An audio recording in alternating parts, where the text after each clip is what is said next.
الحمد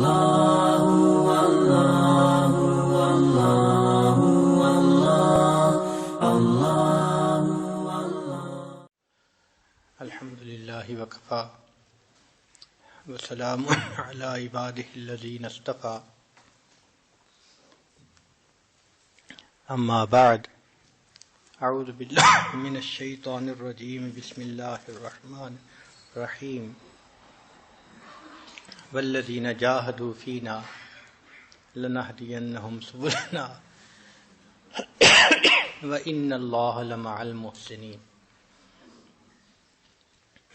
سبحان ربک رب العزت عما یصفون وسلام علی المرسلین والحمد للہ رب العالمین اللہم صلی علی سیدنا محمد وعلی آل سیدنا محمد وبارک وسلم۔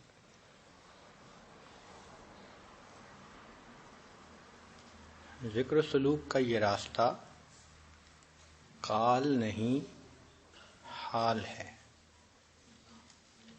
قال کہتے ہیں زبان سے باتیں کرنا، اور حال کہتے ہیں انسان کے دل کی حالت کیفیت کو۔ تو یہ راستہ قال کا نہیں بلکہ حال کا راستہ ہے۔ مشہور واقعہ ہے کہ مولانا روم رحمۃ اللہ علیہ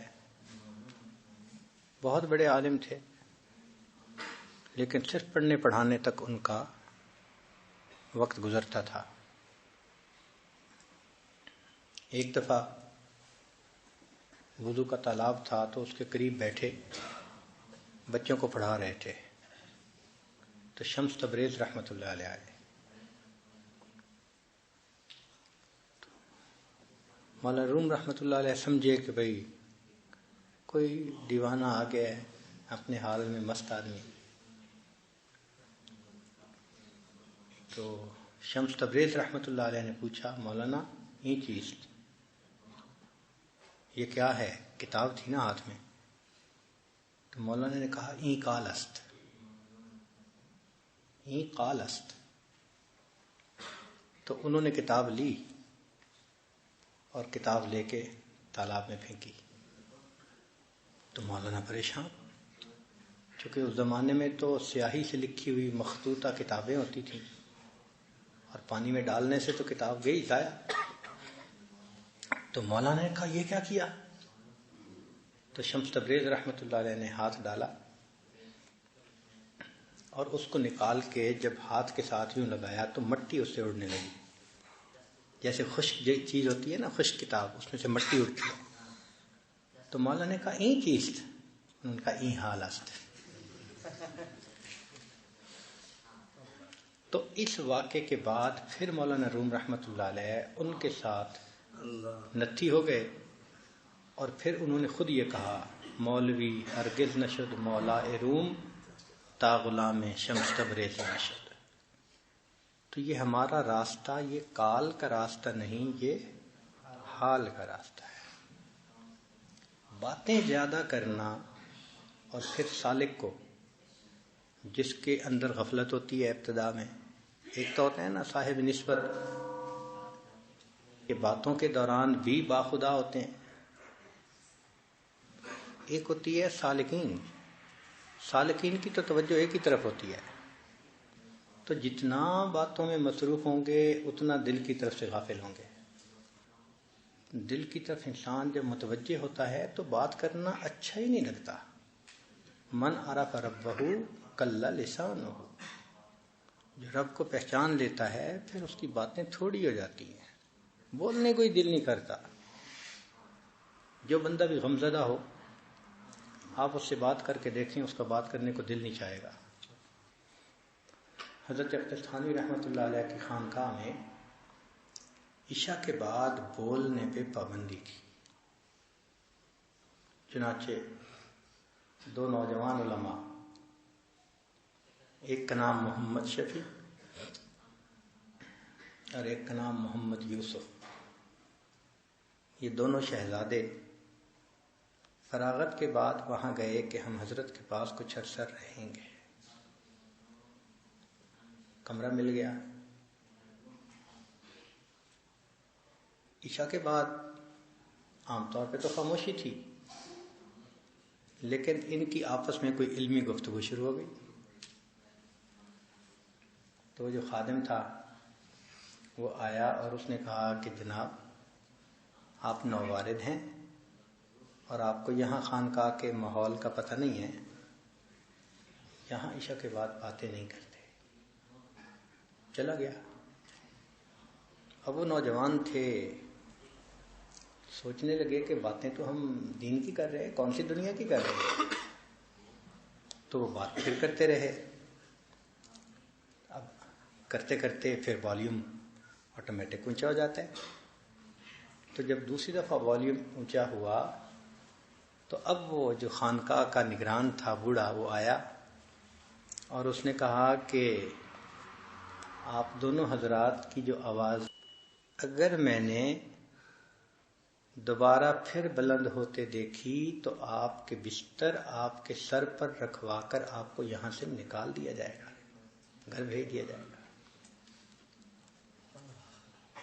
آپ کے بستر آپ کے سر پہ رکھوا کے اسی وقت، رات کے اسی وقت میں آپ کو خانقاہ سے نکال دیا جائے گا. تب وہ سیریس ہوئے اور ان کو سمجھ لگی کہ یہاں کے آداب کچھ اور ہوتے ہیں. اور یہ وہ نوجوان تھے جنہوں نے پھر وقت کے ساتھ نسبت کا نور پا کر مفتی اعظم پاکستان حضرت مفتی محمد شفیع رحمۃ اللہ علیہ اور حضرت مولانا محمد یوسف بن نوری رحمۃ اللہ علیہ بننا تھا. ابتدا تو ایسے ہی ہوتی ہے، مگر سکھانا پڑتا ہے. کہ ایک نوجوان تھے اور شروع میں قلبی ذکر ملا تھا، تو وہ دو سنتے تھے ایک کہتے تھے. تو ان کے بڑے بھائی کہتے تھے کہ آپ سے تو بات کریں تو لگتا ہے کہ آپ استخارہ کر کے جواب دیتے ہیں.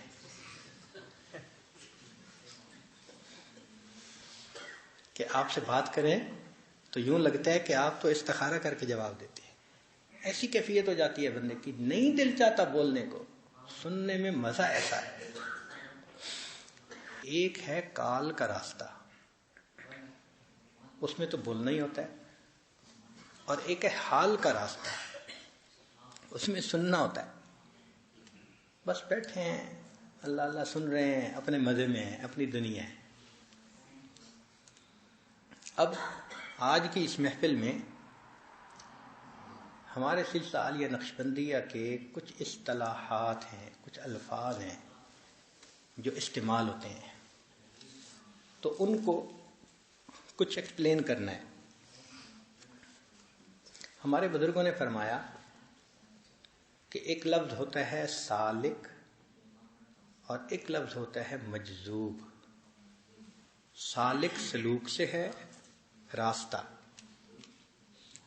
تو سالک راستہ چلنے والا، اور مجذوب جذبہ سے ہے. تو فرمایا کہ ہر انسان یا سالک مجذوب ہوتا ہے یا مجذوب سالک ہوتا ہے. دنیا کا ہر انسان کوئی بھی ہو، یا تو وہ سالک مجذوب ہوگا یا پھر مجذوب سالک ہوگا. کیا مطلب؟ ہر انسان کے حالات مختلف ہیں.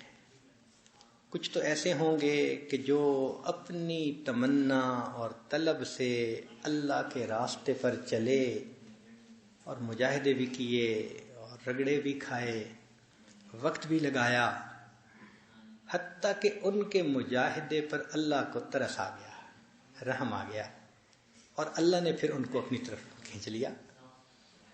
تو اپنی محنت سے چلنے کا وقت جو تھا وہ سالک والا وقت تھا، اور جب رحمت الہی نے کھینچ لیا تو وہ مجذوب والا وقت تھا کہ جذبے کے ساتھ متوجہ کر لیا. تو اس شخص کو کہیں گے سالک مجذوب. اور کئی ایسے لوگ ہوتے ہیں بڑے غفلت میں پڑے ہوئے ہیں، جیسے بشر حافی رحمۃ اللہ علیہ، مالک ابن دینار رحمۃ اللہ علیہ، شراب پیتے تھے اور پڑے ہوتے تھے، مگر اللہ کی نظر عنایت ان پر ہو جاتی ہے. تو جب اللہ کی نظر عنایت ہوتی ہے تو اللہ ان کو کھینچتے ہیں اپنی طرف. تو ان کو مجذوب کہا جاتا ہے کہ جذبے سے یہ گئے ہیں، انجذاب، جذبہ انجذاب. لیکن جب ان کے دل میں پھر اللہ کی وہ معرفت آتی ہے تو پھر اللہ کی کبریائی کھلتی ہے، پھر وہ اپنی محنت کرتے ہیں اس مالک کو اور راضی کرنے کے لیے، تو ان کو کہتے ہیں مجذوب سالک۔ تو کچھ لوگ سالک مجذوب ہوتے ہیں اور کچھ لوگ مجذوب سالک ہوتے ہیں۔ تو دو لفظ ہیں، ایک ہے جذبہ اور ایک ہے سلوک۔ اب جب انسان کی روحانیت کی سیر شروع ہوتی ہے تو محنت کے دو میدان ہیں۔ ایک محنت کا میدان ہے اپنے اندر، وفی انفسکم افلا تبصرون، اندر کی دنیا، اور ایک ہے باہر کی دنیا۔ تو باہر کی دنیا کو آفاق کہتے ہیں اور اندر کی دنیا کو انفس کہتے ہیں۔ تو بزرگوں نے ان کے نام رکھے سیر انفسی اور سیر آفاقی، سیر انفسی اور سیر آفاقی۔ ایک ہے آفاق کی سیر اور ایک ہے انفس کی سیر۔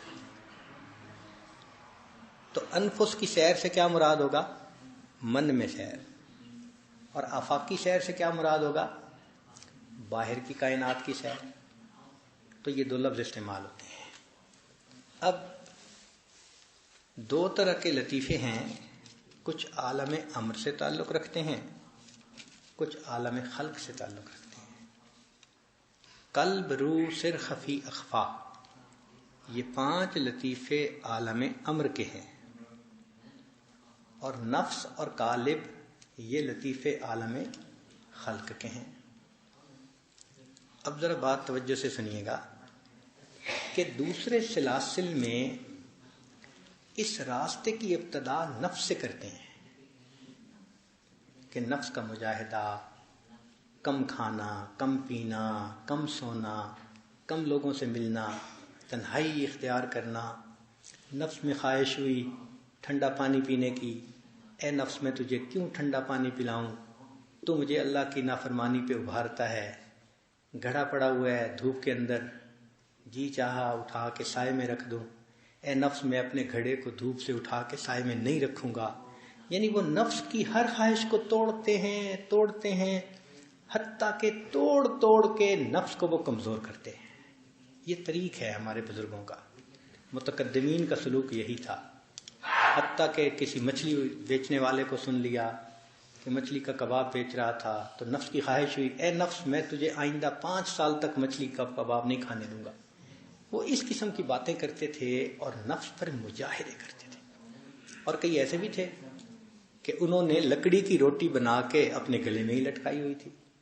جب بھوک لگتی تھی تو لکڑی کی روٹی کو دانتوں سے کاٹنے کی کوشش کرتے، اے نفس تو مجھے اللہ کی نافرمانی پہ ابھارتا ہے، میں کیوں تیری بھوک کو مٹانے میں تیری مدد کروں۔ تو وہ نفس کے دشمن سمجھتے ہوئے نفس کو توڑنے کے لیے یہ سارے کام کرتے تھے۔ یہاں سے سلوک کی ابتدا ہوتی تھی۔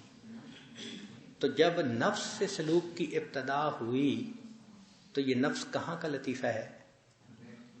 عالم خلق کا۔ اس کو کہتے ہیں سیر آفاقی۔ اس کو کیا کہتے ہیں؟ کیونکہ نفس سے شروع کیا نا کام۔ اور ہمارے مشائخ نے کام کی ابتدا کروائی قلب سے، اور قلب کہاں کا لطیفہ ہے؟ عالم امر کا۔ تو یہ سیر انفسی کہلائی۔ تو سیر آفاقی کو سلوک بھی کہتے ہیں اور سیر انفسی کو جذبہ بھی کہتے ہیں۔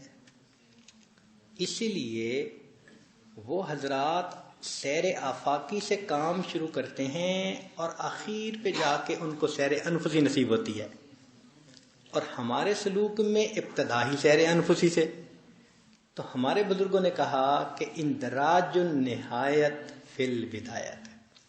اب کتنا آسان ہے اس کو سمجھنا کہ بھئی ان کی نہایت ہمارے ہاں ابتدا ہے، کہ ابتدا شروع ہی ادھر سے کرتے ہیں جہاں وہ آخر پر محنت کر کے آتے ہیں۔ اب اس کا یہ مطلب نہیں کہ بھئی وہ کامل ہوتے ہیں اور یہاں کے مبتدی ان سے اعلیٰ، نہیں، کامل تو سب سلاسل میں ہوتے ہیں۔ جتنے سلاسل ہیں سب اللہ کے کامل بندوں کے سلاسل ہیں، مگر ایک ہوتا ہے سیر کرنا.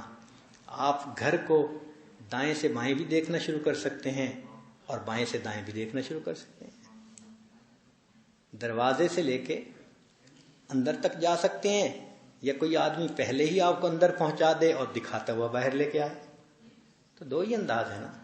تو ان بزرگوں نے جو سیر کی ابتدا کی تو وہ آفاق سے ان کی سیر شروع ہوئی اور انفس پر آ کر ختم ہوئی. اور ہمارے ہاں سیر کی ابتدا ہی انفس سے ہوتی ہے اور آفاقی سیر اس کے ضمن میں خود بخود طے ہو جاتی ہے. اس پہ وقت نہیں لگانا پڑتا. چنانچہ قلب کی اصلاح ہو گئی تو نفس کی اصلاح خود بخود ہو جاتی ہے. اور اس پر دلیل نبی علیہ السلام کا فرمان ان فی الجسد بنی آدم لمضغہ اذا فسدت فسد الجسد کلہ واذا صلحت صلح الجسد کلہ الا وہی القلب. تو سلوک دیکھو کیا خوبصورت ہے کہ جن کی دلیل ہمیں قرآن سے ملتی ہے اور حدیث سے ملتی ہے.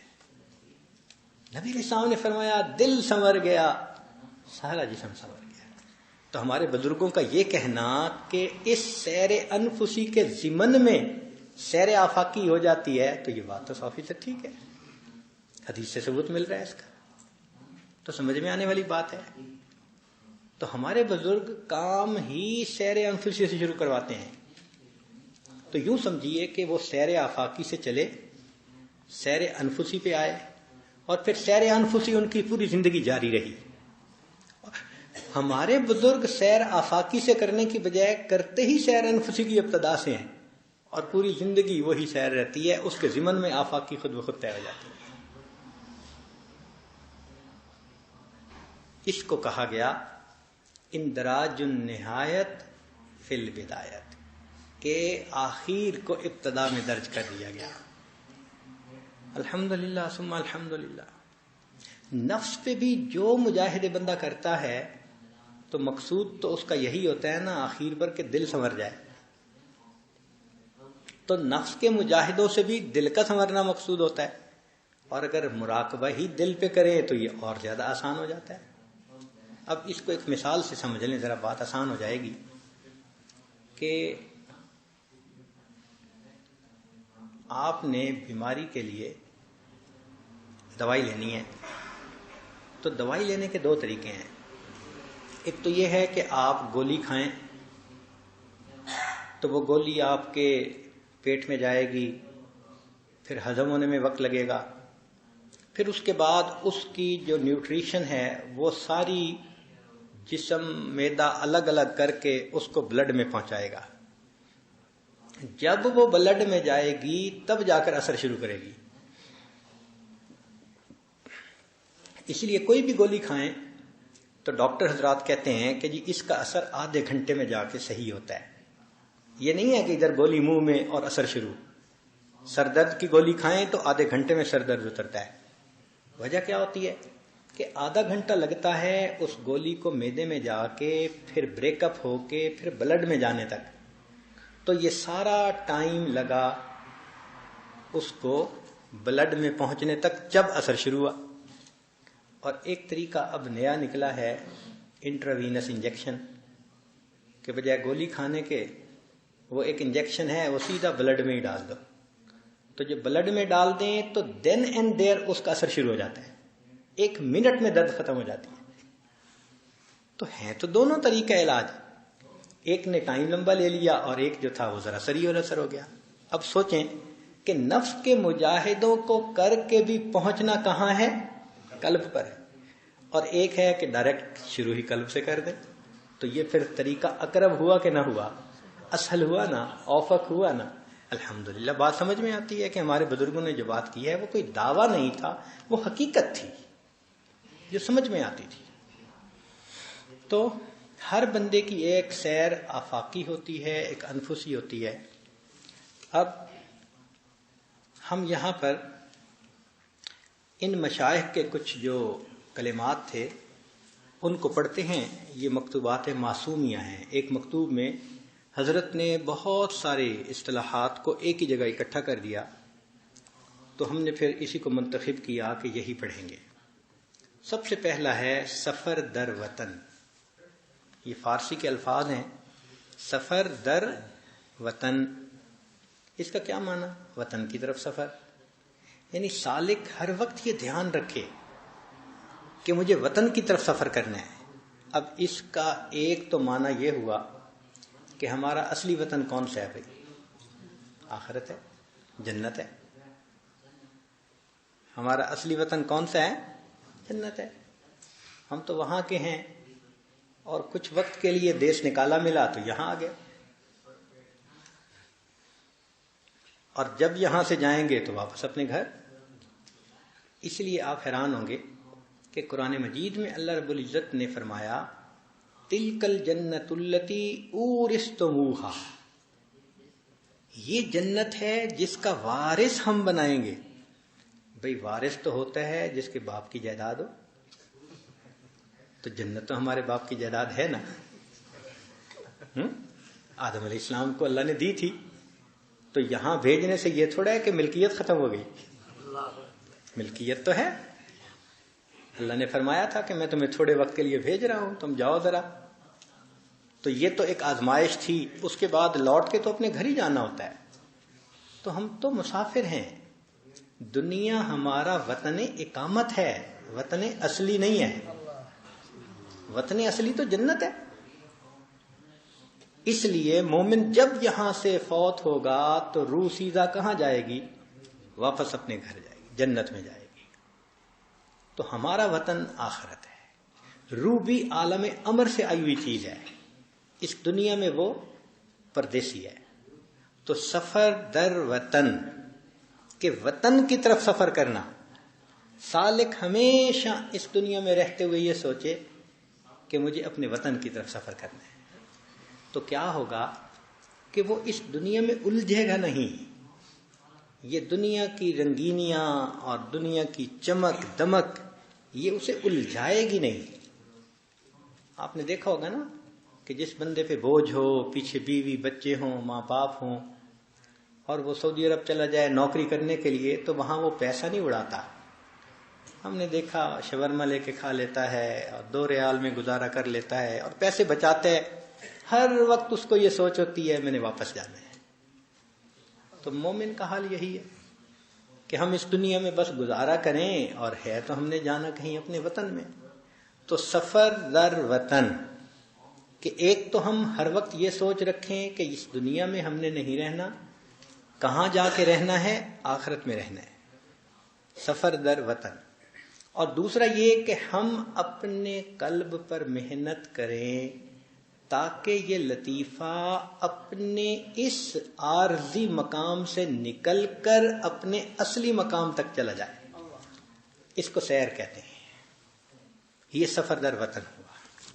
اب ذرا سنیے، فرماتے ہیں سفر در وطن سیر انفسی سے عبارت ہے کہ اس کو جذبہ بھی کہتے ہیں. سیر انفسی مین دل کے اوپر محنت کرنا.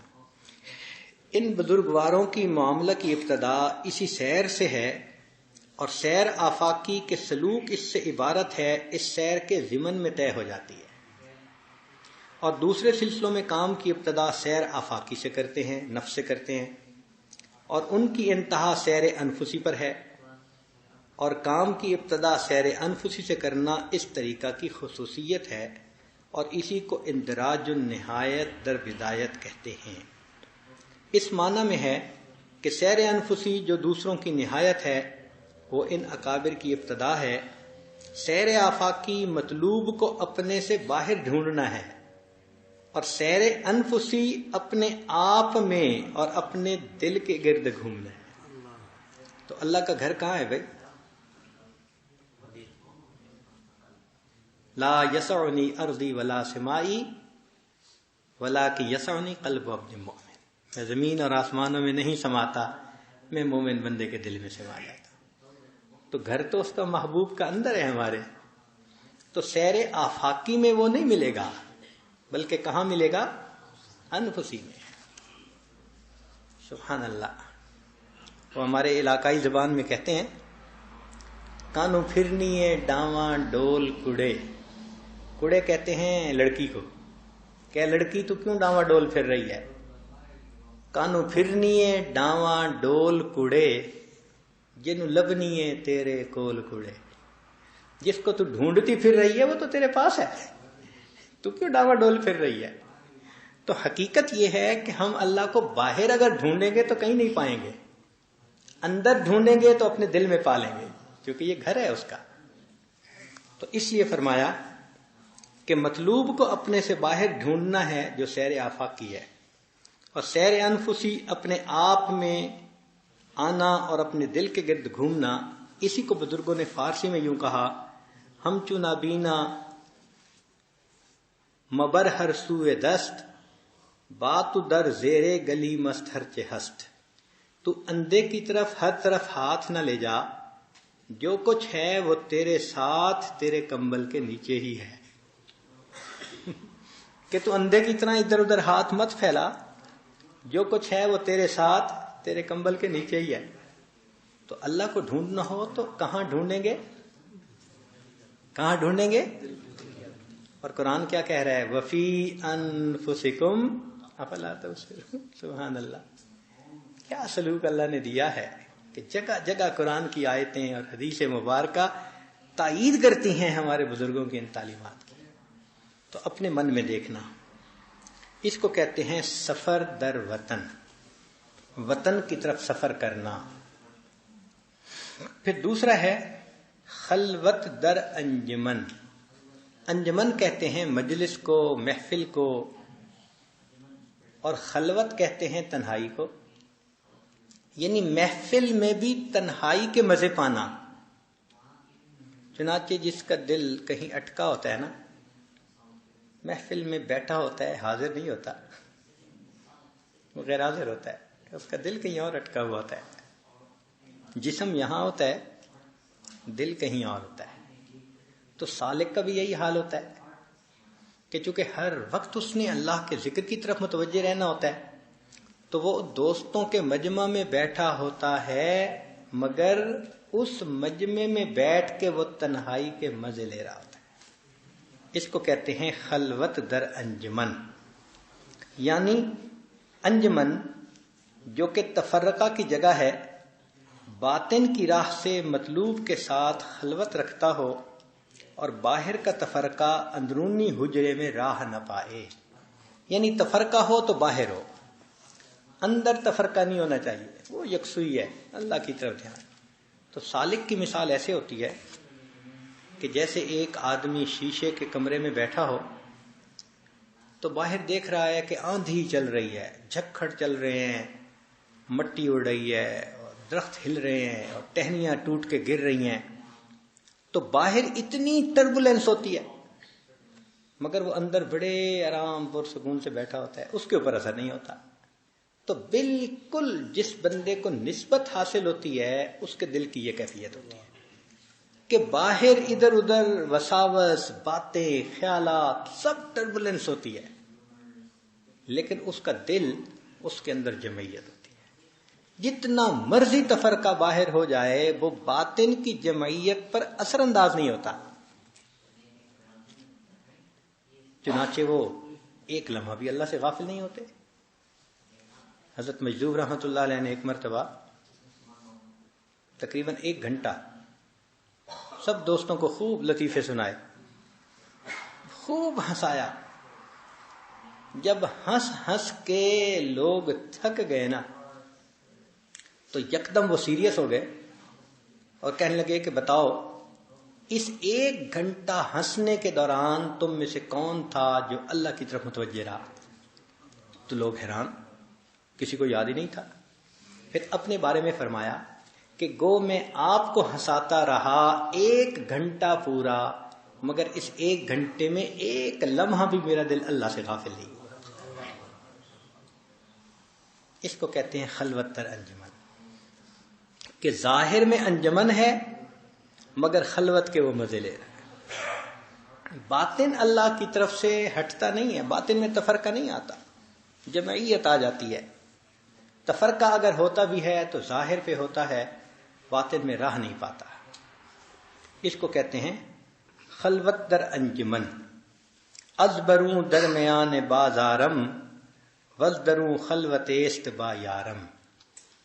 میں باہر سے ظاہری طور پر بازار میں ہوں اور اندر سے باطنی طور پر مجھے دوست کے ساتھ خلوت حاصل ہے۔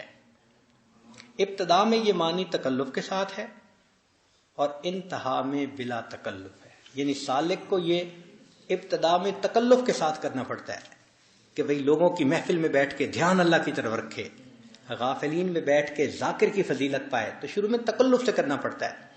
لیکن جب سیر کامل ہو جاتی ہے، فنائیت پوری ہو جاتی ہے، تو پھر بلا تکلف ہر وقت سوچ وہیں کی رہتی ہے۔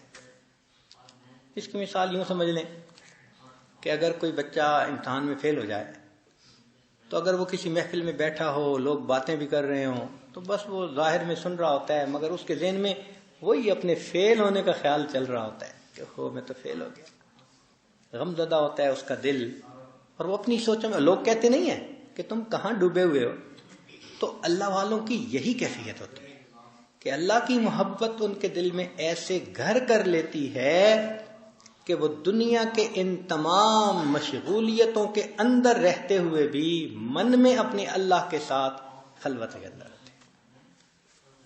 اس کو کہتے ہیں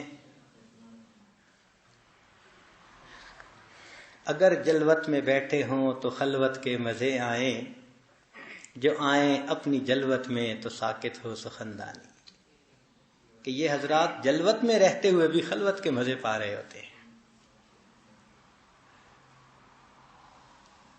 ان بزرگوں نے اس کو حاصل کرنے کے لیے ایک راستہ وضع کیا ہے، اس لیے یہ بات اس طریقہ کی خصوصیات میں سے ہے، اگرچہ دوسرے طریقے کے منتہیوں کو بھی یہ حاصل ہو جاتی ہے۔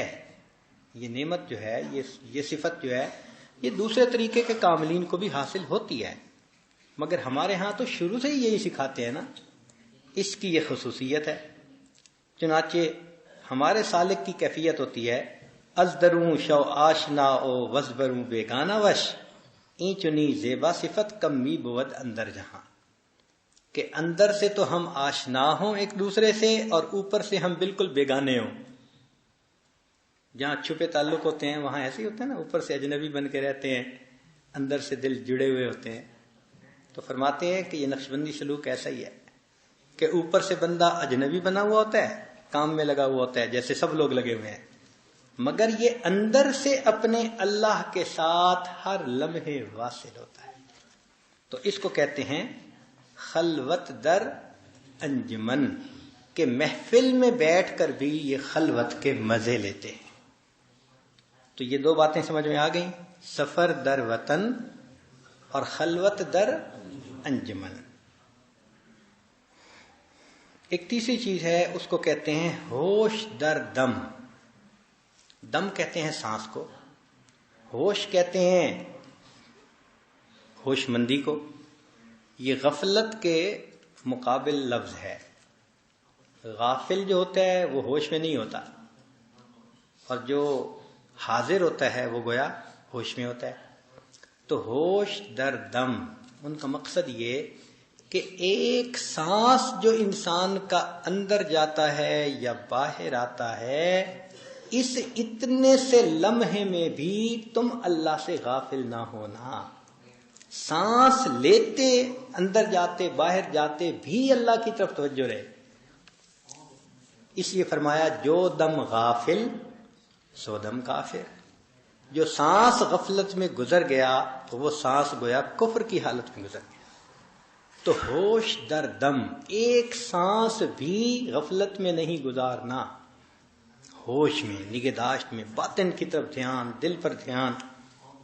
تو اس کو کہتے ہیں کہ اس سے مراد اپنے سانس کا واقف رہے تاکہ وہ غفلت سے باہر نہ آئے۔ یہ اس تفرقہ کو دور کرتا ہے جو آفاق سے اٹھتا ہے۔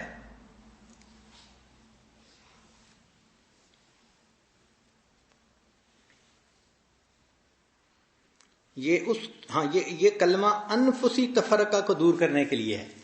یہ جو ہوش در دم ہے نا، تو انسان کے اندر وساوس بھی تو آتے ہیں نا، تو وساوس میں وقت نہ گزرے اللہ کے دھیان میں۔ تو یہ فکرہ بنایا گیا ہے اندر کے جو تفرقہ ہے اس سے بچنے کے لیے، کہ ہوش در دم، وصفے میں اپنا وقت نہ گزارو، حضوری میں وقت گزارو. تو سفر در وطن، خلوت در انجمن، اور ہوش در دم. اور ایک تھا نظر بر قدم. نظر بر قدم بہت عجیب بات کہی ہے. اس کا ایک ظاہری معنی تو یہ ہے کہ سالک اس کو عادت بنائے کہ جب چلے تو قدموں پر نظر رہے. جب قدموں پر نظر رہے گی تو غیر محرم سے بچے گا نا. تو ظاہری معنی تو یہی ہے ابتدا میں کہ نظریں جھکائے، قل للمؤمنین یغضوا من ابصارہم، نظر بر قدم. مگر یہ تو بہت سادہ سا معنی ہے. اس سے آگے بھی ایک معنی ہے. وہ کیا ہے کہ ہماری زندگی کے رہبر و رہنما حضرت محمد مصطفیٰ احمد مجتبیٰ صلی اللہ علیہ وسلم ہیں. وہ ہمارے راہبر ہیں اور ہم ان کے پیروکار ہیں، پیچھے چلنے والے ہیں. اب جو پیچھے چل رہا ہوتا ہے نا، اس کو اپنے راہبر کے نقش قدم پہ چلنا پڑتا ہے. تو نظر بر قدم کا مطلب یہ ہوا کہ زندگی کے ہر کام میں اپنے راہبر کے قدموں پر نظر رکھو. جو انہوں نے کیا اور جیسے کیا اس کو ویسے ہی کرنے کی کوشش. نظر بر قدم، قدم کے اوپر نظر ہے. ہر کام میں کوئی کام کرنا ہے تو دیکھو نبی علیہ السلام نے کیسے کیا. خوشی ہے، غمی ہے، صحت ہے، بیماری ہے، کوئی حال ہے، اس حال میں آقا نے کیا کیا. اور اس کی آسان سی مثال کہ حضرت نانوتوی رحمۃ اللہ علیہ کو فرنگی نے آرڈر جاری کر دیا کہ گرفتار کیا جائے اور پھانسی لٹکا دیا جائے. اطلاع مل گئی، اور وہ بھی عجیب کہ جو پولیس والا آیا وہ پہچانتا نہیں تھا. تو قدرتی بات ہے کہ حضرت نانوتوی رحمۃ اللہ خود ہی کھڑے تھے، تو وہ تو نام لے کے آیا. تو پوچھتا ہے کہ جی یہ قاسم نانوتوی کہاں ہے؟ حضرت سمجھ گئے، مگر علم کی وجہ سے اللہ نے حکمت دی ہوتی ہے. حضرت اس کے ساتھ باتیں کرتے رہے، جہاں کھڑے سے وہاں ایک دو قدم آگے ہو کے فرمان لگے ابھی تو یہیں تھا. اب بات حقیقت بھی ہے مگر ایسی بات ہے کہ اس کو سمجھ بھی نہ لگی. اس نے کہا جی یہ قاسم نانوتوی کہاں؟ بھائی ابھی تو یہیں تھا. تو وہ سمجھا کہ ادھر ادھر کہیں ہوگا. تو وہ پولیس والا ڈھونڈنے گیا تو حضرت وہاں سے نکل گئے اور 3 دن رات آپ روپوش رہے. لوگوں کی توقع تھی کہ اب یہ کئی مہینے باہر نہیں آ سکیں گے، پھانسی کا حکم ہو گیا ہے نا. اور حضرت 3 دن کے بعد پھر مسجد میں. تو کسی نے کہا کہ حضرت آپ کے تو پھانسی کا حکم ہو چکا اور آپ پھر پبلک پلیس پہ. تو فرمایا کہ میں نے نبی علیہ السلام کی مبارک زندگی کو دیکھا. آپ کی پوری زندگی میں غار ثور میں 3 دن اور رات روپوشی کی حالت نظر آتی ہے. میں نے اتنی بات پر عمل کر لیا، اب اگر مجھے پکڑ کے پھانسی بھی چڑھا دیں گے تو مجھے کوئی پرواہ نہیں. میں نے تو وہ کرنا ہے جو میرے آقا نے کیا. اس کو کہتے ہیں نظر بر. ہر کام میں وہی کرنا ہے جو میرے آقا نے کیا، میرے راہبر نے کیا. تو پہلا معنی کیا تھا؟ نظر بر قدم، کہ نظر ہی جھکاؤ اور قدموں پر نظر رکھو، ادھر ادھر مت اٹھاؤ. اور دوسرا معنی کیا تھا؟ کہ نظر اپنے آقا اور سردار کے قدموں پر رہے. نظر بر قدم. اور ایک تیسرا معنی بھی ہے اس کا، ایک تیسرا معنی بھی ہے. وہ تیسرا معنی سن لیجئے.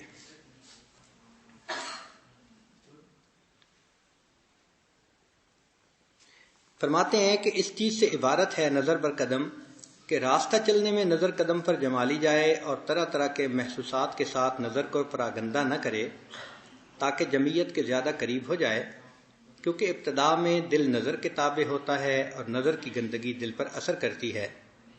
کسی نے کیا خوب بات کہی، بچے مشغول کنم دیدہ و دل را کے مدام، دل ترا می طلبت دیدہ ترا می خواہد. میں دیدہ و دل کو کس چیز کے ساتھ مشغول کروں کہ دل ہمیشہ تجھ کو طلب کرتا ہے اور آنکھ میری ہمیشہ تجھ کو تلاش کرتی ہے. تو ہر طرف سے نظر ہٹا کر انسان اپنے مقصود کی طرف کو نظر لے آئے. یہ پہلا معنی ہے اس کا. اور دوسرا معنی کہ انسان اتباع سنت کی زندگی گزارے اور ہر کام میں نبی علیہ الصلوۃ والسلام کے مبارک قدموں پر نظر ڈالے. ابن عربی رحمۃ اللہ نے ایک جگہ عجیب بات لکھی ہے. وہ فرماتے ہیں کہ میں نے ایک مرتبہ مکہ مکرمہ سے مدینہ طیبہ کا سفر کیا اور طریق ہجرہ پر سفر کیا. تو وہ کہتے ہیں کہ مجھے اللہ نے ایسا کشف دیا کہ جس جگہ پر نبی علیہ الصلوۃ والسلام کے مبارک قدم لگے تھے اس جگہ پر نور کے وہ نشانات میں آنکھوں سے دیکھتا تھا. تو انہی قدموں کے اوپر چلتے چلتے میں مکہ سے مدینہ پہنچا. اللہ والوں کو اللہ تعالیٰ ایسی نظر دے دیتے ہیں. وہ کہتے ہیں کہ کچھ جگہیں ایسی آتی تھیں جہاں پوری وادی منور ہوتی تھی تو میں سمجھتا تھا کہ یہاں نبی علیہ الصلوۃ والسلام نے اپنے سفر کے دوران پڑاؤ ڈالا ہوگا. اس طرح میں نے سفر کیا. تو سالک کو چاہیے کہ وہ ایک تو نظر کی حفاظت کرے, دوسرا ہر کام میں سنت پر عمل کرے, اور تیسرا اپنی جو سیر ہے اس سیر میں قدم پر نظر رکھے. پتہ ہے کیوں؟ کہ جب سیڑھیاں چڑھنی ہوتی ہیں نا تو پھر انسان آخری سیڑھی کو نہیں دیکھ رہا ہوتا. کس کو دیکھتا ہے؟ آگے جہاں قدم رکھنا ہوتا ہے. چلتے ہوئے تو انسان 200 گز دور دیکھ سکتا ہے, لیکن سیڑھیاں چڑھتے ہوئے ایسے نہیں کر سکتا کہ آخری سیڑھی کو دیکھتے ہوئے پہلی سیڑھی پہ چڑھ رہے ہو. نہیں, وہ نیچے دیکھنا پڑتا ہے, محتاط رہنا پڑتا ہے. یہ بھی جو تصوف کی سیر ہے یہ بھی فوق کی طرف سیر ہے. تو فرمایا کہ تم یہ فوق کی جو سیر کر رہے ہو تو تم بھی ذرا اپنی ابتدا کی طرف نظر رکھو, کہیں تمہارا پاؤں پھسل نہ جائے. نظر بر قدم, نہ تمہارے زبان سے کوئی دعویٰ نکلے, نہ کوئی عجب کی بات نکلے. تم اپنی اوقات کو ہمیشہ یاد رکھنا, تب اس سفر کو طے کر سکو گے. نظر بر قدم. یہ نہیں ہے کہ بھئی 10 دن لگائے اور ہم تو جی بڑے سالک اور پتہ نہیں کیا کیا بن کے آگے. ایسے نہیں ہے. جو اصلیت ہے وہ تو ہے ہی صحیح, اوقات ہے وہ تو ہے ہی صحیح. تو نظر بر قدم, یہ نظر بر قدم ہے آفاقی تفرقہ سے بچنے کے لیے, اور ہوش در دم ہے انفسی تفرقہ سے بچنے کے لیے. سمجھ گئے نا؟ تو سب سے پہلے تھا سفر در وطن, پھر تھا خلوت در انجمن, پھر تھا ہوش در دم, یہ انفسی تفرقہ سے بچنے کے لیے, اور پھر تھا نظر بر قدم, یہ آفاقی تفرقہ سے بچنے کے لیے. اب ہمارے حضرت خواجہ باقی باللہ رحمۃ اللہ علیہ نے ایک بڑی عجیب بات کہی ہے, وہ تھوڑی سی مختلف ہے مگر ملتی بھی ہے. کہ انہوں نے ایک جگہ لکھا ہے کہ اس راستے میں ہمیں قدم سے قدم تک پہنچنا ہے. ہمیں قدم سے قدم تک پہنچنا ہے. اب عام میرے جیسا آدمی تو اس کو نہیں سمجھ سکتا کہ قدم سے قدم تک پہنچنا ہے, اس کی تو تفصیل چاہیے. تو قدم سے مراد ان کی یہی تھی نظر بر قدم, کہ یہ ابتدا ہے. اور قدم سے مراد کچھ اور ہے. وہ کیا ہے کہ امام ربانی حضرت مجدد ثانی رحمۃ اللہ علیہ نے اپنے مکتوبات میں لکھا ہے کہ سالک کو جب سیر نصیب ہوتی ہے تو تجلیات افعال میں پہلے سیر ہوتی ہے. تجلیات افعال کیا ہے؟ کہ 8 صفات ہیں جن کو صفات ثبوتیہ کہتے ہیں, جیسے علم, حیات, سمع, بصر, کلام, تکوین. اشاعرہ کے نزدیک 7 ہیں, وہ تکوین کو اس میں نہیں گنتے, اور ماتریدی جو ہیں ہم اس کو بھی گنتے ہیں تو ہم 8 گنتے ہیں. تو 8 کے علاوہ جو باقی 92 ہیں, یوں سمجھ لیں کہ وہ افعال کی صفات ہیں. ان 92 صفات, وہ جو 99 میں سے 8 نکل گئے تو 91 رہ گئی نا. تو 91 جو اللہ کی صفات ہیں, ہر اسم کی ایک صفت ہے نا, ہر علم کے مقابلے میں ایک صفت ہے. تو ان کی جو سیر ہے وہ تجلیات افعال کی سیر کہلاتی ہے. سالک کی ابتدا ادھر سے ہوتی ہے. اس لیے جو ہمارے سلسلے کا 11واں سبق ہے تجلیات افعال کی سیر، اس سے پہلے تو ذرا گراؤنڈ ورک ہوتا ہے. اب یہ کوٹ جو ہوتا ہے نا پینٹ کا، یہ ایسا نہیں کہ سیمنٹ ہو گیا تو جی اصل کوٹ نہیں، پہلے اس کے نیچے گراؤنڈ بناتے ہیں. اس کا نام رکھا ہوتا ہے بیس کوٹ، اور کہتے ہیں جتنا بیس کوٹ اچھا ہوگا اتنا فائنل ٹچنگ بہت پیاری ہوگی. تو ہمارے جو پہلے 10 سبق ہیں وہ ہماری اصل میں عمارت کے بیس کوٹ ہیں. اس لیے جتنا زیادہ اس پہ وقت لگائیں گے اور بیس کوٹ کو اچھا کریں گے تو فنش اچھی آئے گی. لیکن اصل کوٹ جو شروع ہوتا ہے قلب کے اوپر وہ 11ویں سبق سے شروع ہوتا ہے. وہاں سے اصل پینٹ شروع کرتے ہیں. اور وہ تجلیات وہ مشارب کے اسباق کہلاتے ہیں. تو تجلیات افعال کا سبق ہے. تو تجلیات افعال کی سیر پہلے ہوتی ہے، پھر اس کے بعد صفات آتی ہیں. پھر اس کے بعد کیا آتی ہیں؟ صفات آتی ہیں.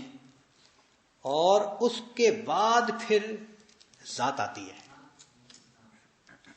تو پہلے افعال، پھر صفات، پھر صفات کے بعد شیونات، پھر شیونات کے بعد ذات. یہ شیونات کیا ہوتے ہیں؟ دیکھیں، ایک تو ہے مثال چونکہ آسانی سے ذرا سمجھ میں آ جائے، اور نوجوانوں کو ایسی مثالیں جلدی سمجھ میں آتی ہیں، کہ ایک تو ہے ایک عورت، وہ اس کی ذات ہے، اور ایک ہیں اس کی صفات. وہ اچھے خاندان سے ہے، وہ بڑی ذہین ہے، وہ بڑی پڑھی لکھی ہے، وہ بڑی معاملہ فہم ہے، اس کے اندر بہت وفا ہے، وہ بڑی فرما بردار ہے، وہ بڑی دیندار ہے. یہ سب کیا کہلائیں گی؟ صفات کے. تو ایک ہوئی اس کی ذات اور ایک ہوئی اس کی. اب صفات میں سے ایک صفت حسن بھی ہے کہ وہ خوبصورت بھی ہے. تو سمجھ گئے نا ذات کیا ہوتی ہے اور صفات کیا ہوتا ہے. ایک ہوئی اس کی ذات اور ایک ہوئی اس کی صفات. تو صفات میں حسن بھی آ گیا. اور ایک چیز اور ہوتی ہے شیونات، شان کی جمع ہے، اس کو کہتے ہیں نخرہ. یہ ہر عورت میں نہیں ہوتا. یہ بہت خوبصورت ہوں اور پھر ان کے اندر انداز بھی ہو بات کا، اٹھنے کا، بیٹھنے کا، تو وہ جو اس کا نخرہ ہوتا ہے وہ اس کی خوبصورتی میں اضافہ کرتا ہے، اس کو زیادہ دل پسند بناتا ہے. اس کے بات کا، دیکھنے کا انداز، فلاں انداز. تو اس کو اپنی زبان میں ہم نخرہ کہتے ہیں، مگر اس کو عربی کی زبان میں اس کی شان کہیں گے. تو اللہ رب العزت کی ذات ہے، پھر اس کی صفات ہیں، پھر اس کی شیونات ہیں. کئی شانیں ہیں. کئی شانوں سے کیا مراد ہے؟ جب شروع میں دلہن ہوتی ہے نا تو وہ ایک سوٹ کو ایک ہفتہ نہیں پہنتی. پہلے دنوں میں تو صبح اور سوٹ ہوتا ہے اور شام کو، اور کبھی بال اس طرح سے باندھے ہوئے ہیں اور کبھی اس طرح سے باندھے ہوئے ہیں، کبھی نیلا سوٹ ہے تو کبھی پیلا سوٹ ہے. یہ جو ہر دفعہ نئے کپڑے پہن کے نئے انداز کا میک اپ کر کے وہ آ رہی ہے تو وہ سمجھتی ہے کہ ایک نیا روپ میرے اوپر خوبصورتی کا آ گیا. جب میرا خامن مجھے اس حالت میں دیکھے گا تو اور متوجہ ہوگا. تو واقعی بندہ تو وہی ہوتا ہے، لیکن ہر دن اس کے میک اپ کے سٹائل سے اور کپڑوں کے اس سے جاذبیت ایک نیا جذبہ ہوتا ہے. تو جس طرح عورت ہر دن نیا میک اپ، نئے سوٹ پہن کر سمجھتی ہے کہ ایک نیا میرے اوپر حسن کا اثر ہے اور خاوند کا ایک نیا میرے اوپر محبت کا جذبہ اور نظر ہوگی، اسی طرح اللہ رب العزت کا ایک تو ہے جمال، اور اس جمال کے اوپر اللہ کی ایک شان ہے. اب وہ شان ہر دن میں نہیں ہے. کل یوم ہوا فی. اب جب ہر دن میں دلہن کے اوپر نئی شان ہے تو پھر خاوند کا جذبہ بھی تو ہر روز نیا ہے. اس لیے کہتے ہیں کہ جو اللہ کے عاشق ہوتے ہیں 1,00,000 سال کی عمر دیں وہ اللہ کی محبت میں تھکنے کا نام نہیں لیتے، اس لیے کہ محبوب کی ہر دن شان نہیں ہوتی ہے اور اس عاشق کے جذبے کی ایک آن نہیں ہوتی ہے۔ تو ایک ہے ذات، ایک ہے صفات اور ایک ہے شان، شیونات اس کی جمع ہے۔ تو پہلے سیر کس میں حاصل ہوئی؟ افعال میں، پھر تجلیات صفات میں آ گئیں، پھر صفات کے بعد ذات میں آ گئیں۔ یہ سیریں انسان کو یہ جو اسباق کرتا ہے اس میں حاصل ہوتی ہیں، مگر کہنے کی بات یہ تھی کہ امام ربانی مجدد ثانی رحمۃ اللہ علیہ یہ بات لکھتے ہیں کہ مجھے افعال سے سیر عروج نصیب ہوا تو صفات میں سیر نصیب ہوئی، اور صفات سے پھر شیونات میں، اور وہاں سے مجھے عروج ہوا تو مجھے ذات کی سیر نصیب ہوئی۔ تو وہ کہتے ہیں کہ جب میں صفات سے اوپر پہنچا تو میں نے دیکھا کہ وہاں ازل اور ابد اکٹھے ہیں، ازل اور ابد اکٹھے ہیں، یہ ماضی، حال، مستقبل یہ ہمارے لیے ہے، اللہ کے لیے تو وقت ایک ہے اللہ کے لیے تو ایک ہے۔ تو وہ کہتے ہیں کہ جب صفات کے پردے سے اوپر مجھے سیر نصیب ہوئی تو میں نے دیکھا کہ وہاں پر تو اللہ قدیم ہے، مطلب ہے وہ جو ازل تھا اور ابد تھا ان دونوں کو میں نے اکٹھا پایا، وہ عالم وقت سے بالا تر عالم ہے۔ تو وہ کہتے ہیں کہ قدیم سے لفظ قدم لیا کہ نظر بر قدم سے تم نے سیر شروع کرنی ہے اور نظر بر قدم تک اس کو پہنچانی ہے، تم نے وہاں تک سیر کو پہنچانا ہے کہ صفات وغیرہ کے سارے پردے نیچے رہ جائے اور تمہیں وصل ذات کے ساتھ نصیب ہو جائے۔ تو وہ کہتے ہیں کہ نظر بر قدم سے نظر بر قدم سے نظر بر قدم تک جانا ہے۔ اللہ تعالی ہمیں بھی اس ذات کے ساتھ وہ وصل عطا فرما دے۔ اللہ اکبر کبیرہ۔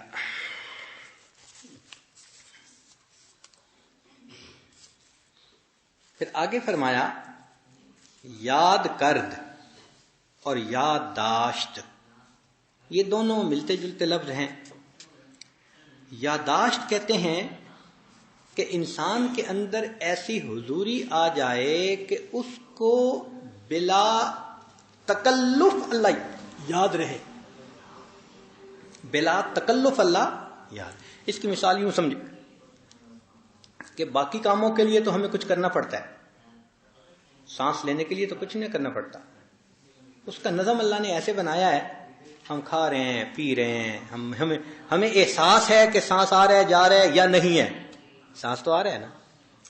تو وہ فرماتے ہیں کہ جس طرح سانس کا ایک آٹومیٹک سلسلہ جسم کے اندر چل رہا ہے، اس طرح اللہ تعالیٰ کی ایسی حضوری دل میں آ جائے کہ انسان کسی بھی حال میں ہو اس کا دل اپنے اللہ سے واصل ہو، اس کو مقام یادداشت کہتے ہیں، اور یہ سلوک کا آخری درجہ ہے۔ تو سلوک کا مقصد ہے یادداشت کا مقام حاصل کرنا۔ سلوک میں کیا حاصل کرنا ہے؟ نہ کرامات حاصل کرنی ہے، نہ مقدموں کا فتح ہونا ہے، نہ رنگوں کو دیکھنا ہے، نہ خلاف عادت کوئی واقعات کا ہونا ہے، نہ تصوف کا مقصد دعاؤں کا قبول ہونا ہے، نہ تصوف کا مقصد دشمن پر فتح پانا ہے، کوئی تصوف کا مقصد نہیں۔ تصوف کا مقصد صرف اتنا ہے کہ انسان ایسی محنت کرے کہ اس کے دل میں اللہ کی یاد اس طرح بیٹھ جائے کہ کسی حال میں بھی اس کی یاد کا رشتہ نہ ٹوٹے۔ تو جیسے سانس کا سلسلہ چل رہا ہے، اب بند تو نہیں نہ ہوتا، چاہے جس مرضی حالت میں ہو، سو بھی جائیں تو بھی چلتا ہے، کھیل رہے ہوں، جاگ رہے ہوں، پڑھ رہے ہوں، بات کر رہے ہوں، سن رہے ہوں، سانس کا سلسلہ چل رہا ہے۔ تو یہ اللہ کی یاد کا سلسلہ سانس کی مانند بن جاتا ہے، اس کو مقام یادداشت کہتے ہیں کہ اب اس سالک کو اللہ کی یادداشت نصیب ہو گئی۔ ایسے سالک کو اگر 1000 سال بھی عمر دی جائے اور وہ کوشش کرے کہ میں اللہ کو بھول جاؤں تو وہ اللہ کو بھول نہیں سکتا۔ ایسی اللہ کی یاد دل میں رچ جاتی ہے کہ اب انسان اس کے بغیر وقت گزار ہی نہیں سکتا۔ اس کو یادداشت کہتے ہیں. سالک جب تک طریقت یعنی تکلف میں ہے اور حقیقت و ملکہ حضور کے ساتھ نہیں ملا تو اس کو یاد کرد کہتے ہیں. شروع میں تکلف سے یاد کرنا، اور جب وہ آٹومیٹک سلسلہ جڑ گیا تو اب اس کو کیا کہیں گے؟ یادداشت کہیں گے. جب حضور دائمی ہو جاتا ہے اور یاد کر کے تکلف سے رہائی پا لیتا ہے اور ایسا ملکہ ہو جاتا ہے کہ نفی کرنے سے بھی نفی نہیں ہوتی تو یہ حالت یادداشت ہوتی ہے. آپ نے اپنی زندگی میں تجربہ کیا ہوگا کہ کچھ باتوں کو آپ بھلانا چاہتے ہیں مگر وہ بھولتی نہیں ہے. کوشش بھی کرتے ہیں اور کہتے بھی ہیں پتہ نہیں یہ بات مجھے بھولتی نہیں.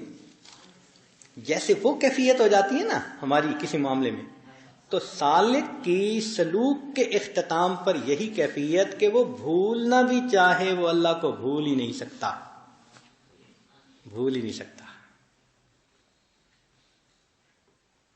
ایسی اللہ کی یاد دل میں آ جاتی ہے. اس پر حضرت مجدد ثانی رحمۃ اللہ نے اپنے مکتوب میں ایک واقعہ لکھا ہے، عبداللہ استخری رحمۃ اللہ علیہ کا. فرماتے ہیں کہ ان کے اوپر فنائیت کا مقام ذرا لمبا ہو گیا، تو فنائیت کے مقام میں دل کے تو مزے ہوتے ہیں کہ اللہ اللہ ہو رہی ہوتی ہے، مگر جسم کے اوپر بوجھ ہوتا ہے. نیند پوری نہیں ہوتی، آتی نہیں، ہوش رہتا ہے ہر وقت، تقاضے کم ہو جاتے ہیں بدن کے، تو بدن کو تو اپنی غذا چاہیے. تو روح کے تو مزے لیکن بدن کی اس میں ذرا کمی ہوتی ہے. تو وہ تھک گئے تھے اور وہ چاہتے تھے کہ بس تھوڑا مجھے وقت مل جائے تو میرے بدن کو آرام مل جائے. تو وہ بھولنا چاہتے تھے مگر وہ بھول ہوتی نہیں تھی. تو کہتے ہیں کہ ان کے ہمسائے میں ایک آدمی تھا، وہ شکار کے لیے نکلا. اس زمانے میں کتوں کو سکھایا کرتے تھے خرگوش پکڑنے کا طریقہ، تو وہ کتے پکڑا کرتے تھے. قرآن مجید میں بھی تذکرہ ہے. تو جب وہ جانے لگے تو عبداللہ استخری رحمۃ اللہ ان کے ساتھ ہو گئے، اس نیت کے ساتھ کہ میں ان کے ساتھ ذرا شکار کے لیے جاؤں گا تو کاموں میں مشغول ہو کے تھوڑی دیر ہو سکتا ہے میرے اوپر غفلت کی آ جائے اور میرے بدن کو کچھ راحت مل جائے. سارا دن ان کے ساتھ پھرے اور ایک لمحہ بھی غفلت نہ ہوئی. اور اسی طرح واپس آئے اور واپس آ کے دعا کرنے لگے، اللہ تو اس شخص کے سب گناہوں کو معاف کر دے جو مجھے ایک لمحہ کے لیے تجھ سے غافل کر دے. یہ دعا کی، اللہ تو اس شخص کے سب گناہوں کو معاف کر دے جو مجھے ایک لمحہ کے لیے تجھ سے غافل کر دے. غافل بھی ہونا بھی چاہتے ہیں، غافل ہو نہیں، بھلانا بھی چاہو بھلا نہیں سکو گے. وہ شعر ہے نا کسی کا، روز کہتا ہوں بھول جاؤں انہیں، روز کہتا ہوں بھول جاؤں انہیں، روز یہ بات بھول جاتا ہوں. تو یادداشت کے مقام پہ جا کے سالک کی وہ کیفیت ہوتی ہے کہ اللہ کی یاد اس کے دل میں ایسی جڑ پکڑ لیتی ہے کہ جیسے بدن کی بقا اس کے سانس کے چلنے سے ہے، اس کے دل کی بقا اللہ کی یاد کے ساتھ ہو جاتی ہے. ہر وقت دل اللہ کی طرف متوجہ ہوتا ہے. کتنی خوش نصیبی ہے انسان کے لیے کہ اس دنیا میں محنت کر کے وہ اس مقام کو پا لے کہ جہاں ایک لمحہ کے لیے بھی اللہ سے غافل نہ ہو. اللہ اکبر کبیرہ. حدیث مبارکہ میں جو غافلین میں بیٹھ کے ذکر کرے اس کے اتنے فضائل ہیں، تو جو یاد کا وہ مقام پا لے کہ جہاں بھول ہی ختم ہو جائے تو اللہ کے ساتھ کیا تعلق اس کا ہو جائے گا. اللہ اکبر کبیرہ. تو یادداشت کا مطلب جو ابتدا میں جو کیفیت ہوتی ہے اس کو یاد کرد کہتے ہیں کہ تکلفاً اللہ کی طرف متوجہ رہنا. اور جب سالک کو فنائے کاملہ نصیب ہو جاتی ہے تو اس کیفیت کو یادداشت کہتے ہیں کہ اس یادداشت کے بعد پھر سالک کا اللہ سے غافل ہونا ممکن نہیں ہوتا. اس کو کہتے ہیں پوائنٹ آف نو ریٹرن. کیا کہتے ہیں؟ Point of no return. ہمارے بزرگوں نے اس کو یوں کہا، الفانیو لا یرد. الفانیو کہ جو فانی ہوتا ہے وہ واپس نہیں لوٹ سکتا. فانی جو ہے وہ واپس اب عام ذہن میں اشکال آئے گا کہ جی فانی کیوں نہیں لوٹ سکتا؟ وہ اس طرح کہ جس طرح ایک پھل پکنے کے بعد کچا ہو سکتا ہے، ایک انسان مرد بننے کے بعد پھر لڑکے والی صفت پہ آ سکتا ہے کہ جس میں مرد میں قوت نہیں ہوتی؟ نہیں نہ ہو سکتا. ایک نعمت مل گئی تو مل گئی، تو مرد نہ مرد تو نہیں بن سکتا نا. اسی طرح پھلا ہوا پھل وہ کچا تو نہیں نہ ہو سکتا. تو جس طرح پکا ہوا پھل کچا نہیں ہو سکتا، اسی طرح یہ ذکر میں اب اتنا پک چکا ہے کہ اب یہ ذکر میں کچا نہیں ہو سکتا. الفانی ولا یرد، اس مقام تک اپنے آپ کو پہنچانا یہ ہماری ضرورت ہے. کیوں کہ اس مقام پہ پہنچ کے انسان اللہ کے ان بندوں میں شمار ہوتا ہے جن کے بارے میں اللہ نے فرمایا ان عبادی لیس لک علیہم سلطان، کہ جو میرے بندے ہیں شیطان تیرا ان پہ داؤ نہیں چل سکتا. یہ وہ بندے ہوتے ہیں کہ جو حضوری کے اس مقام پہ پہنچ سکتے ہیں کہ اب شیطان ان کو اللہ سے غافل نہیں کر سکتا، اللہ سے دور نہیں کر سکتا. یہ عبادی کے رتبے میں شامل ہو جاتے ہیں. کتنی یہ خوش نصیبی ہے بندے کے لیے کہ زندگی میں محنت کرے جس کے انجام پر اس کو عبادی کے زمرے میں شمولیت نصیب ہو جائے. اللہ اکبر کبیرہ.